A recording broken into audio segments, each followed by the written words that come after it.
आपण सर्व मिळून एकतेने प्रणाम करूया. भगवान बाबा हनुमान जी को प्रणाम. महान त्यागी बाबा जुमदे जी को प्रणाम. परमात्मा एक.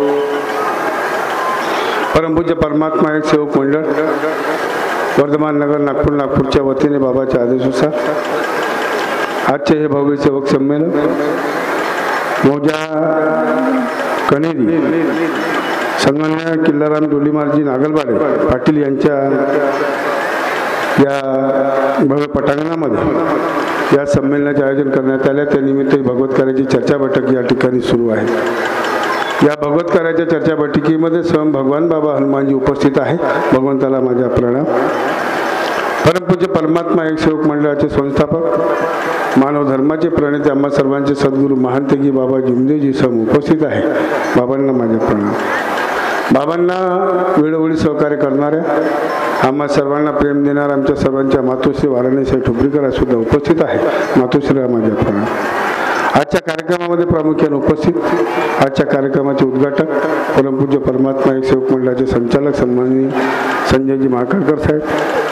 आजच्या कार्यक्रमामध्ये प्रामुख्याने उपस्थित परमपूज्य परमात्मा एक सेवक मंडळाचे उपाध्यक्ष सन्माननीय मनोहरजी देशमुख साहेब. आजच्या कार्यक्रमामध्ये प्रामुख्याने उपस्थित मंडळाचे संचालक सन्माननीय टीकारामजी भंडारकर साहेब, सन्माननीय वासुदेवजी पडवळे साहेब, ज्यांनी आज महांतगी बाबा जुमदेजी यांच्या फोटोचे पूजन केलं. लाखणी परिसरातील मार्गदर्शक सन्माननीय गोपीनाथजी भरणे साहेब, चकोलीजी लांजेवारजी, या मंचकावर विराजमान सर्व आदरणीय ज्येष्ठ मार्गदर्शक मंडळी, शाखाचे सन्माननीय कार्याध्यक्ष, सन्माननीय त्यांचे सर्व सहकारी, आदरणीय मंच, या गावातील प्रथम नागरिक सरपंच महोदया, राजनीतिक पक्षातील समस्त राजनीतिक पक्षातील नेते मंडळी, आदरणीय मंच, सर्वांना माझे प्रणाम. उपस्थित समस्त सेवक सेविका आईबनी बाळगोपाळ यांना सुद्धा माझे प्रणाम. या कनेरी या गावातील समस्त ज्येष्ठ नागरिक मित्रमंडळी आईबनी बाळगोपाळ यांना सुद्धा माझा प्रणाम. ज्यांनी आज हा भगवत कार्याचा आम्हाला लाभ मिळवून दिला. या कार्यक्रमाचे सन्माननीय आयोजक सन्माननीय लक्ष्मण लांजेवारजी, मार्गदर्शक कनेरी, और त्यांनी या कार्यक्रमाची संपूर्ण समिती, त्यांना सुद्धा माझ्या प्रणाम. आजच्या कार्यक्रमाचे सूत्रसंचालन सन्माननीय निंबार्थीजी, जयंत बिंजाळीजी, कनेरी दगडी यांना सुद्धा माझ्या प्रणाम. आजचा हा भव्य दिव्य कार्यक्रम या ठिकाणी बाबांनी दिलेल्या 4 तत्व 3 शब्द 5 नियम सेवकावर आवडलेले अनुभव यावर या ठिकाणी होत आहे. आम्ही या मार्गात याच्या आधी कोणत्याच प्रकारचे व्यसन नव्हतं. दारू, सट्टा, जुवा, लाटरी असं कोणत्याच प्रकारचे व्यसन नव्हतं. माझ्या पत्नीला वाटलं की आपण या मार्गामध्ये जावं, कारण आमचे सर्व नातेवाईक या मार्गामध्ये होते. आम्ही माझ्या पत्नीला सांगितलं की बा आपण दारू पित नाही, व्यसन नाही, आपल्याला काही नाही, मग आपण या मार्गामध्ये कशाला जायचं. तेव्हा माझ्या पत्नीने सांगितलं की बा आपला मुलगा आहे, मुलगी आहे, तुमचा कामधंदा आहे, तुमच्या कामामध्ये यश मिळावं, मुलामुलींना चांगलं शिक्षण व्हावं, त्यांच्या प्रपंच चांगला साधावा, असं त्यांनी सांगितलं. आणि मलाही वाटलं की बा चला. मी मार्गदर्शकाकडे गेलो. आदरणीय मंच, माझे शब्द थोडासा काळजीपूर्वक ऐका की प्रथम दिवसाची जी आठवण आहे, त्या प्रथम दिवसाची आठवण आम्हा सर्वांना जीवनभर ठेवायची आहे. ज्यांनी ठेवली जीवनामध्ये तुमच्या केसाला धक्का लागणार नाही. आम्ही गेलो त्या मार्गदर्शकाकडे. मार्गदर्शकांना सांगितलं. मार्गदर्शकांनी गोपीनाथजी भरणे साहेब एक शब्द वापरला, तुम्हाला मार्गात मरावं लागते म्हणजे. त्या म्हणे जलकेबाई तुम्हाला या मार्गात मरावं लागते म्हणे. मी म्हटलं साहेब आम्ही या मार्गामध्ये जगण्याकरता आलो आहे आणि तुम्ही आम्हाला सांगता की मरण्याकरता या मरावं लागतं या मार्गामध्ये, तर हे कसं. त्यांना मी सांगितलं की असं असं आहे. तर ते म्हणजे तुम्हाला दुःख नाही, मग तुम्हाला कार्याची काय गरज आहे. मग त्यांना मी सांगितलं की साहेब मला माझ्या मुलाच्या शिक्षणाकरता, मुलींच्या शिक्षणाकरता, माझ्या परिवार, माझा व्यापार, माझा धंदा चांगला चालावा याच्याकरता मी मार्गामध्ये येणार. त्यांनी तेव्हा म्हटलं ठीक आहे म्हणे. आता माझ्या आईला भूतबाधा होती.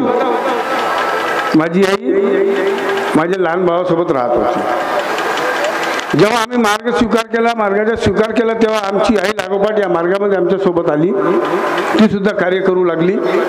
जे कित्येक वर्ष तिचे दुःख अमावस्या पौर्णिमेला नेहमी पट्टी बांधून राहायची, बिमार राहायची, कधी दुरुस्त झाली नाही. अनेक देवी देवता जे आम्ही म्हणतो की 33 कोटी देवी देवता आहे त्याचे पूजन केलं, परंतु समाधान मिळालं नाही आणि तेही कमी पडले. तर आम्ही मुसलमानाच्या दर्ग्यामध्ये सुद्धा गेलो, तेही कमी पडले. आणि जेव्हा या मार्गामध्ये ती आमच्या सोबत आली, तिला परिपूर्ण समाधान मिळाला. पूर्ण भूतबाधा गायब झाली. कुठं भूतबाधा गेली हे माहित नाही. त्या मार्गदर्शकाकडे गेलो आणि त्या मार्गदर्शकांनी सांगितलं की तुम्हाला जीवनामध्ये मरिया जी भगवत नांबर, त्या भगवंताला, त्या बाबाला त्यांच्या समोर मी ना, त्या मार्गदर्शकाच्या समोर मी ना वचन दिलं, शब्द दिला. मार्गदर्शकाला मी शब्द वचन दिलेला नाही. त्यांच्या माध्यमातून त्या भगवंताला, त्या बाबाला मी ना शब्द दिला, वचन दिला की मरिया जी भगवत नांबर. जीवन जगत आहो आम्ही, जीवन जगत असताना काही ना काही होणार आहे. एक 12 भूत होते आमच्या कामठीमध्ये, अजनीमध्ये. अशोक नावाचा एक सेवक आहे. तो सेवक त्या आधी मार्गात नव्हता. तो गावागावी वनवन फिरत होता. त्याची पत्नी, तो, त्याचे मुलं. त्याला समाधान मिळत नव्हतं. त्याच्या जादू टोण्यावाला व्यक्ती त्याच्या घराच्या समोरच राहत होता आणि त्याला समाधान कुठे मिळत नव्हता. तो गेला खैरी या गावामध्ये गेला. तर मार्गदर्शकाकडे त्यांनी सांगितलं तुमच्या कामठीमध्ये मार्गदर्शक लोक, तुम्ही त्याच्याकडे जा. तो आला भटकत भटकत, तो आला तो व्यक्ती आणि त्या मार्गदर्शकाच्या घरी गेला. आणि ती सरपात्र बाई होती, जिला भूत झोंबले होते. एवढे लोक तिला पकडून सुद्धा ती बाई थांबत नव्हती. एवढी शक्ती तिच्यामध्ये निर्माण झाली होती, एवढी ताकद तिच्यामध्ये निर्माण झाली होती. जेव्हा त्याला तीर्थ बनवून दिला तेव्हा तिने म्हटलं मी 12 भूत मला आहे म्हणे, गंडीच्या खाली मेलो असं वसत सर्व ती सांगू लागली. मला 12 गुंड पाणी पाहिजे म्हणे, काय एवढीशा गिलासामध्ये काही होणार नाही म्हणे. आणि त्या मार्गदर्शकांनी तिला त्या गिलासामध्ये तीर्थ बनवून दिला आणि क्षणामध्ये तो भूत पळाला. किती सुंदर अनुभव. इतके बनवून भटकले, पैसा खर्च केला, परंतु या मार्गामध्ये पहिल्या दिवशी, प्रथम दिवशी तिला समाधान मिळालं. समाधानाने जीवन जगत आहोत. राहिला तीर्थाचा प्रश्न. लोक, काही लोक तीर्थ बनवतात, तीर्थ देतात. या ठिकाणी खूप चांगल्या गोष्टी या ठिकाणी मार्गदर्शनाच्या माध्यमातून मिळाल्या. तोच सेवक आम्ही घरी नव्हतो, घरी नसताना तो सेवक घरी आला. त्यांनी कुलूप पाहिला आणि त्यांनी मला फोन केला. भाऊ म्हणे मला तीर्थ बनवायचा, मुलगा ऍडमिट आहे म्हणे, मला तीर्थ पाहिजे म्हणे, तीर्थ बनवून द्या म्हणे. का म्हणे तीर्थ बनवून द्या म्हणून. का म्हणतो भाटाला दिली वर्षी बुद्धी पायपासरी, कालचे भाट आजचे काही मार्गदर्शन. त्यांनी मला सांगितलं मला तीर्थ बनवून द्या म्हणे. त्याला सांगितलं काय झालं, तर भाऊ म्हणे माझा मुलगा दवाखान्यामध्ये ऍडमिट आहे म्हणे, त्याची तब्येत बरोबर नाही आहे म्हणे. त्याला मी सांगितलं म्हणलं तू एक काम कर, दवाखान्यामध्ये जा, तिथलाच गिलास घे, तिथलाच पाणी घे आणि भगवंताच्या नावाचे तीर्थ बनवून त्या मुलाला दे. त्याला तीर्थ बनवला आणि तो मुलगा त्या दवाखान्यामध्ये दुरुस्त झाला. जर समजा मीनं जर तीर्थ बनवून दिला असता तर काय झालं असतं. मार्गदर्शक हा मोठा झाला असता नाही का. तीर्थाची सवय पडली असती, पुष्कळचे लोक करतात, देतात, परंतु महानपैकी बाबा चिमदेजीनं ती शक्ती तुमच्यामध्ये निर्माण करून दिली आहे. याच्या उदाहरण म्हणजे आमच्या मोगर कसा तलाव पुस्तकामध्ये नमूद आहे, तुम्ही वाचताय. पण ती शक्ती तुमच्यामध्ये कशी निर्माण करून दिली त्या महानपैकी बाबा चिमदेजीनं हे सिद्ध करून दिलं. जेव्हा मंगरेली गावामध्ये दौरा झाला, महानपैकी बाबा चिमदेजीनं म्हटलं कमी इतके दिवस झाले मला दुधाचा चहा मिळाला नाही, मला दुधाचा चहा पाहिजे. तेव्हा त्या ग्रस्तांनी सांगितलं की बाबा माझे इतकं वय झालं म्हणे, एकदा दुवारी झाल्याच्या नंतर दुसऱ्यांदा दुवारी होत नाही म्हणे, पण दूध काही मिळणार नाही. बाबांनी हट्ट पकडला, मला दुधाच्या चहा प्यायचा आहे, ते कसं प्यायचं ते तुम्ही सांग. तुम्ही भगवंताला विनंती करा म्हणे. तो सेवक म्हणे बाबा, तो अंदरी अंदर घाबरला असेल. त्याने म्हटलं बाबा म्हणे मी कसं करू, तुम्ही भगवंताला विनंती करा म्हणे. तो सेवक का म्हणते, बाबांना तुम्ही करा म्हणे. बाबा म्हणते नाही तू कर.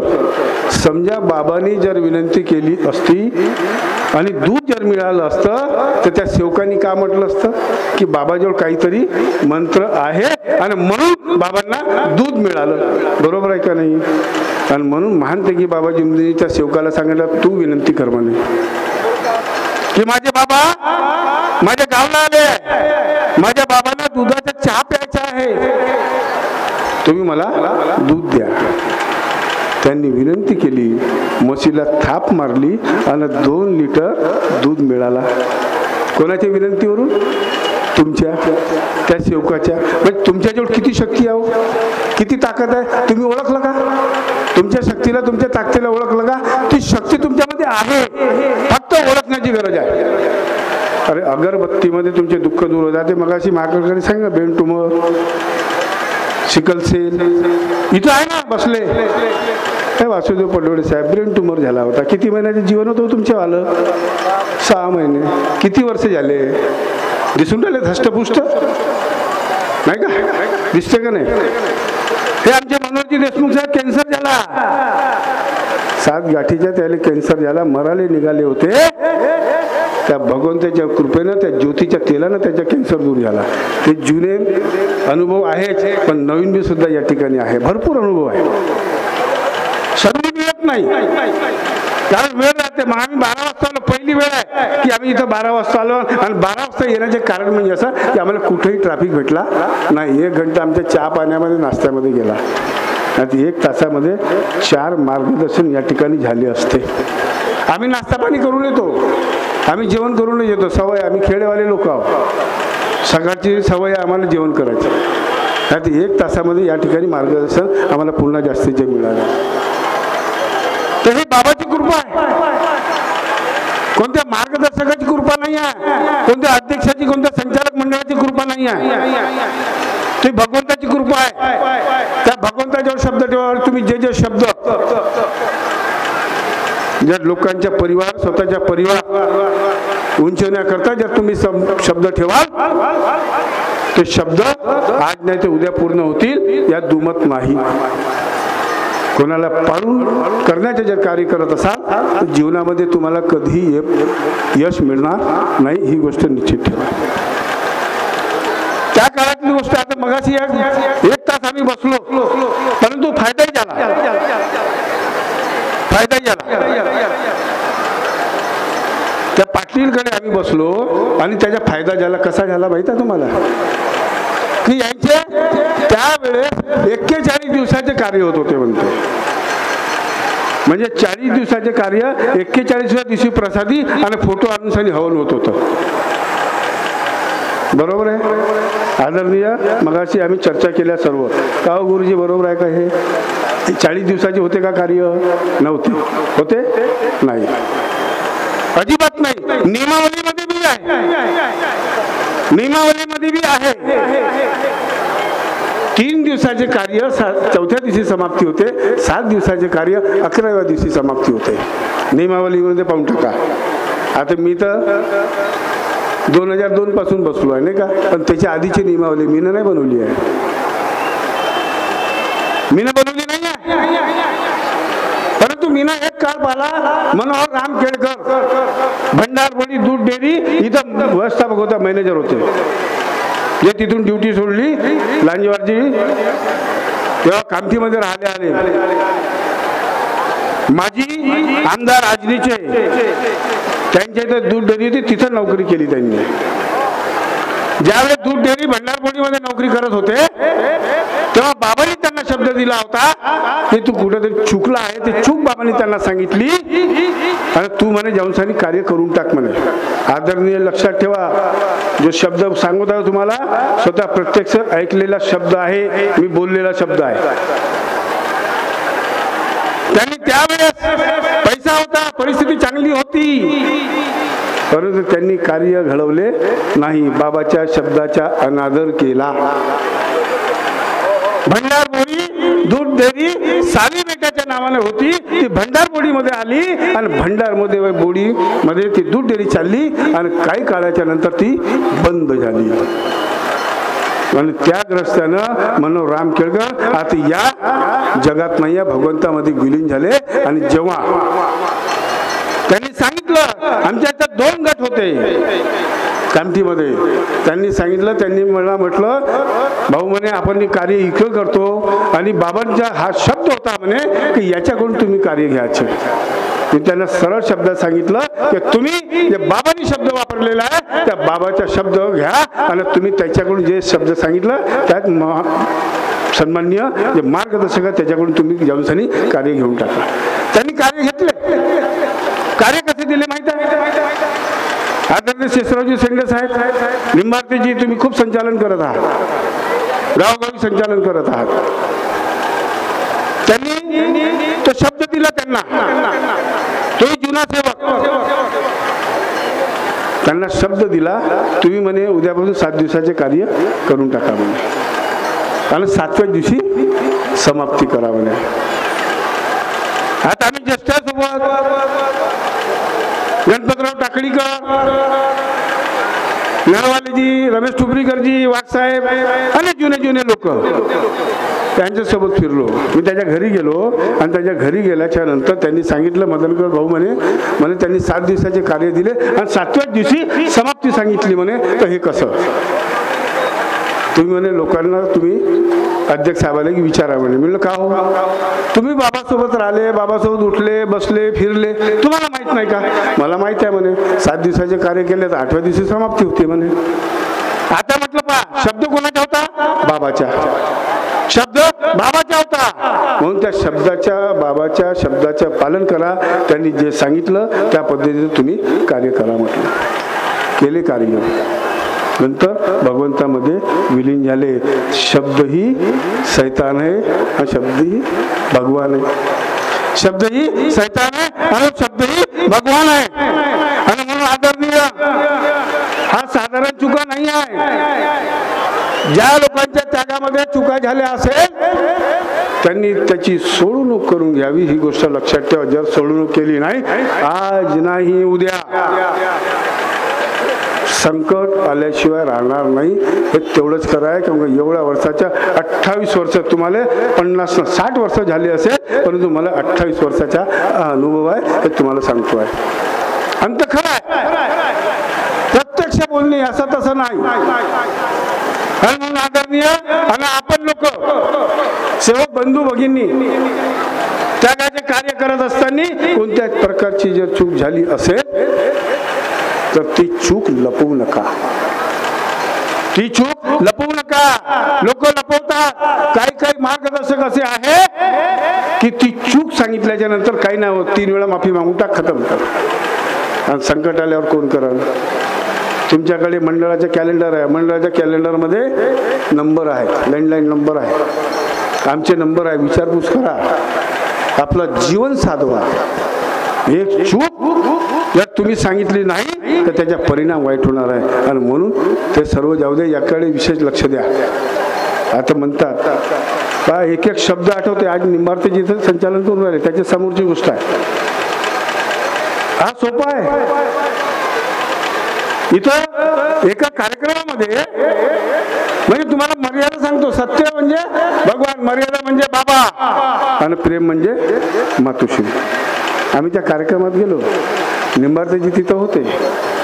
पहा मर्यादा कशी. त्या सोपे लागले होते, दोन्ही साईडला सोपे लागले होते. जशी हे खुर्ची समजा इकडे सोपा लागला, ह्या मधामध्ये खुर्ची आहे, फिरण्यावाली खुर्ची आहे, चांगली फिरण्यावाली खुर्ची त्या ठेवली होती. आम्हाला बाजूने बसवलं, स्टेज असा सोप्यावर बसवलं नाही का. सोप्यावर आम्ही बसलो. मी पाहत उडालो, चेअर कोणासाठी होय बा. कोण येऊन राहिलं नाही का? तर आमचे नरेंद्रजी भोंडेकर आमदार भंडारा निंबर, जे घटना घडते आहे ना ते प्रत्यक्ष तुमच्या ज्या गावामध्ये घडते असायचा घटना तिथं सांगतो, लफाळगिरी नाही करत. खुर्ची ठेवली होती, नरेंद्र भोंडेकरजी आले, नरेंद्र भोंडेकरजी आले आणि ते मार्गदर्शक म्हणाले, साहेब इथं बसा. नरेंद्र भोंडेकरजी म्हणे, अहो म्हणे मी आमदार आहो, फक्त भंडाराचे आहो. ते अध्यक्ष साहेब आहेत म्हणे, आमची अध्यक्ष आहे, आमची आदरणीय पहिला मान यायच्या म्हणे खुर्चीवर हे बसतील म्हणे, मी नाही. कशी ठेवली हो मर्यादा? नाही तर आमदार होता नाही का, बसला असता. मर्यादा ठेवावं लागतं. लहानांनी मोठ्याची आणि मोठ्यानी लहानाची मर्यादा ठेवावी. बैलमंडीचा दौरा झाला, टेलिफिल्म बनली गुरुजी, एक टेलिफिल्म बनवली, एक तो गोंदियावाल्यांनी बनवलं, नाव बी नाही घेत मी आता, जाऊ द्या. बैलबंडी सजली, बैलबंडीवर गुरुजी बसता बसता पडले. परंतु त्या भगवंताची कृपा आणि ते बैल बी एवढे जानदार होते, असे जबरदस्त, परंतु बैल तत्समत झाले नाही. आम्ही सर्व तिथं होतो. टेलिफिल्म बनली, सोनकुसरीजी होते, बाबा बनले आणि मी बाबाच्या दिवाणजी बनलो नाही का. बाबाच्या दिवाणजी बनलो, दिवाणजीचा पैसा लोकांनी खाल्ला, माझाही खाल्ला. घटना केव्हा का घडेल, परंतु त्याच्यामध्ये आम्हाला शिकायचं आहे. बाबांनी ह्या ज्या घटना घडवल्या आहे ना, ह्या ज्या घडलेल्या आहे, हे आम्हाला तुम्हाला शिकायच्या, शिकासाठी आहे. मगाशी पैशाचा विषय निघाला साहेब. 2013 मध्ये आम्ही निवडून आलो आदरणीय, एका मार्गदर्शक, जुना मार्गदर्शक असाच करे, काही चुकला का, काही झाला का, दारू पेली का, पैसे घेऊन टाके. मी नाव बी सांगू शकतो, असं नाही, परंतु मी नावाचा उल्लेख करत नाही. आदरणीय मंच की आपण सर्वांनी शांततेनं ऐकून घ्यावं आणि तशी क्रिया कुठेही घडू नये. या लाकडी परिसरामध्ये 40 मार्गदर्शक आहेत, 40 मार्गदर्शक. हो कसं त्या गावाला गेलो आम्ही, पूर होता, ह्या रोडच्या एवढ्या मोठ्या चक्क्या रोडच्या बाहेर निघाल्या होत्या. जीव धोक्यात घेऊन आम्ही गेलो, कारण 100 सेवक लोक त्या ठिकाणी वाट पाहत होते. त्या सेवकाला विचारलं, का हो म्हटलं, तुम्ही असं असं केलं का? हो म्हणे.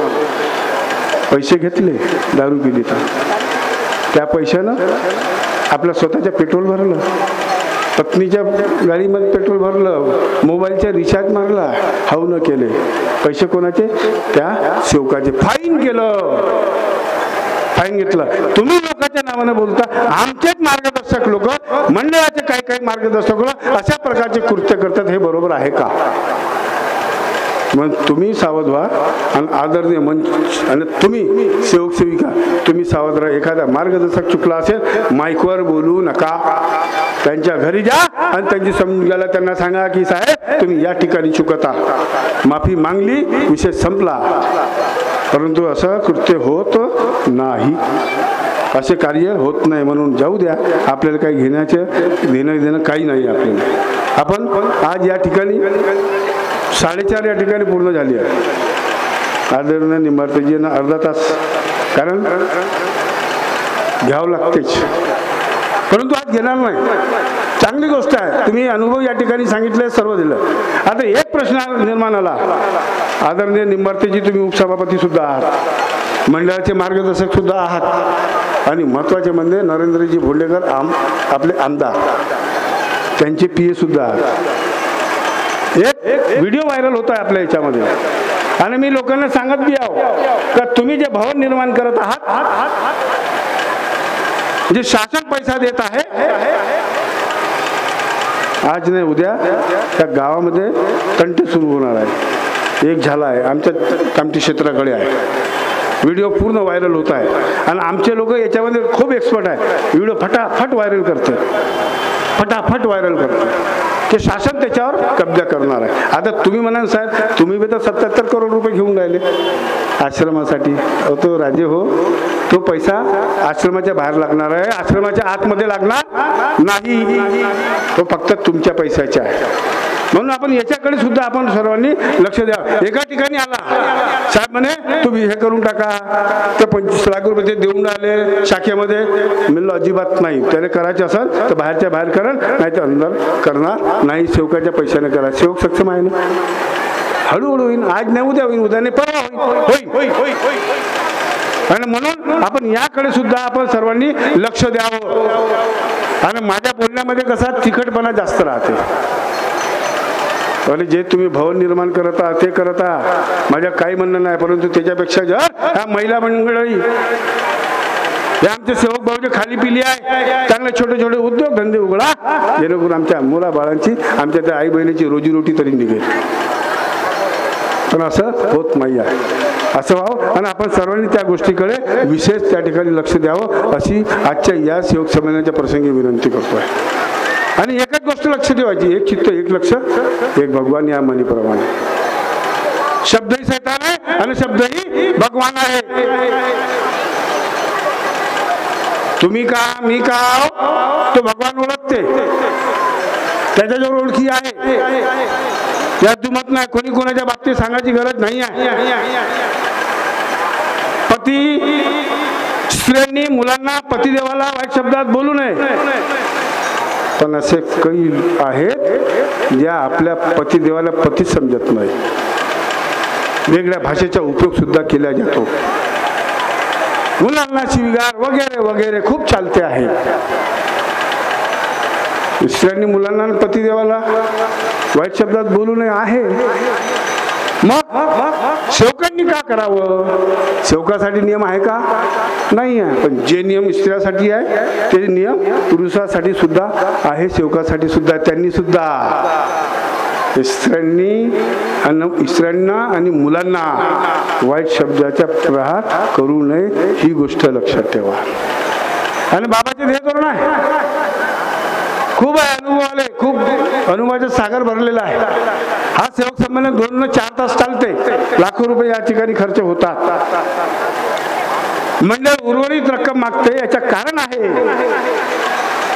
की त्या पैशामुळे झगडे निर्माण होतात, व्याजाने पैसे वाटले जातात, हुंड्या वाटल्या जातात आणि वाद निर्माण होते. आणि म्हणून आम्ही ना नियमच बनवला की उर्वरित रक्कम कार्यक्रम झाल्याच्या नंतर हिशोब करा आणि मंडळाला देऊन टाका. मंडळ कोणाचं आहे? आमच्या 10 लोकांचं आहे, 11 लोकांचं आहे? नाही, मंडळ तुमचं आहे, तुमच्या बापाचं आहे, आमच्या आहे, सर्वांचं आहे. सर्वांचा अधिकार आहे. काही काही लोकांनी पैसा दाबून ठेवला, पैसा खाल्ला. धान्यामध्ये एक सेवक संमेलन झालं. सेवक संमेलन आटोपल्याच्या नंतर सर्व झालं, 2-3 वर्ष होऊन गेले. मग त्या मार्गदर्शकाला त्या सेवकाला पैसे मागण्याची काही गरज आहे का? संपला होता कार्यक्रम, पैसा उरला. पैसे मागितले, त्या सेवकाने पैसे दिले नाही, आदरणीय मंच तिथं मारझोड झाली आणि तो सेवक मरण पावला. आणि तो मार्गदर्शक आले आणि त्या पोराले 3 लोकांना जेल झाली, बाप लेकांना. आणि तो वडील जो मार्गदर्शक होता त्या जेलमध्येच मरण पावला. आता दोन्ही पोरं म्हणतात ते सुटून आलेले आहे. असे कृत्य होऊ देत. आम्ही म्हणत नाही का तुम्ही आम्हाला जेवण चारा. मी माझी सांगतो की आम्ही आमचा डब्बा सुद्धा आणण्याची तयारी आमची होती आहे आणि राहणार आहे. आम्ही अपेक्षा करत नाही. फक्त मंडळाच्या ध्येय धोरणानं तुम्ही आम्ही सर्व संस्था गेल्या. फक्त मंडळ आहे आणि तुम्हाला सांगतो मंडळाला आज येऊ देणार नाही. काही हो म्हणून जाऊ, परंतु मंडळाची हानी होऊ देणार नाही हे शब्द देतो तुम्हाला.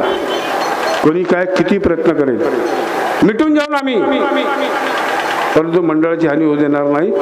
एवढं तुम्हाला आजच्या या कनेरी दगडी त्या या सेवक संमेलनाच्या प्रसंगी आपल्याला शब्द देतो आहे. आणि म्हणून आई वडिलाची सेवा करा. शेवटच्या मुद्द्याकडे वळतो आहे. आई वडिलाची सेवा करा, सासू सासऱ्याची सेवा करा. दुःखाने या मार्गामध्ये म्हणावं लागते की पोरगा आई वडिलाची सेवा करत नाही. पोरगा आई वडिलाची सेवा करत नाही, सून सासू सासऱ्याची सेवा करत नाही. त्या माईकवर फक्त बोलते. अरे मरण पावल्याच्या नंतर त्या सासूच्या अंगावर एक गळवा पाणी सुद्धा टाकत नाही. हो, असाचा प्रसंग आमच्या या मार्गामध्ये आहे आदरणीय. आणि म्हणून सावध व्हा. अरे तुमची सासू का आणि तुमची माय का? अरे त्या मुलानं तुमच्यासोबत लग्न केलं नसतं तर तुम्ही त्या घरची सून बनून आले नसते. आणि म्हणून सासूला आईच्या दर्जा द्या, सासूला आईच्या दर्जा द्या, त्या सासूनं त्या सुनेला आपल्या मुलीचा दर्जा द्या, तेव्हा तुमच्या परपंच बरोबर व्यवस्थित चालेल. कम जास्त होत राहील. ज्या घरामध्ये वादविवाद होणार नाही तो घर भगवंताच्या. आणि प्रत्येक